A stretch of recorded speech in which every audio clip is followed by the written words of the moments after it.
SSC result কিভাবে দেখবেন?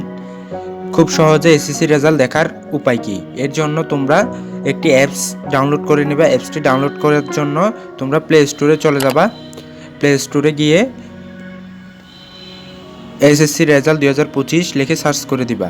Search করার পর তোমাদের সামনে এরকম একটি অ্যাপস চলে আসবে, সবার উপরে এই অ্যাপসটি ইনস্টল করে নিবা। ইনস্টল করার পর ওপেন করে নিবা। ওপেন করার পর তোমরা এখানে রেজাল্ট দেখানো ক্লিক করে দিবা। ক্লিক করার পর এখানে তোমরা দুইটি উপায়ে রেজাল্ট দেখতে পারবা, একটি হচ্ছে মার্কশিট সহ, আরেকটি হচ্ছে এসএমএস। মার্কশিট সহ রেজাল্ট তোমরা এখন দেখতে পারবে না, কারণ এখনও রেজাল্ট প্রকাশিত হয়নি। কয়েকদিন পর যেদিন প্রকাশিত হবে তখন তোমরা এই মার্কশিট সহ রেজাল্টটা দেখতে পারবা। আর এসএমএসের মাধ্যমে তোমরা দেখতে পারবা। এর জন্য তোমরা এখানে সব কিছু দিয়ে দিবা। দিয়ে দেওয়ার পর লাস্টের রোল নাম্বারটা দিয়ে এসএমএস পাঠান এই অপশনে ক্লিক করে দিলে তোমাদের রেজাল্টটি চলে আসবে কিছুক্ষণের মধ্যে।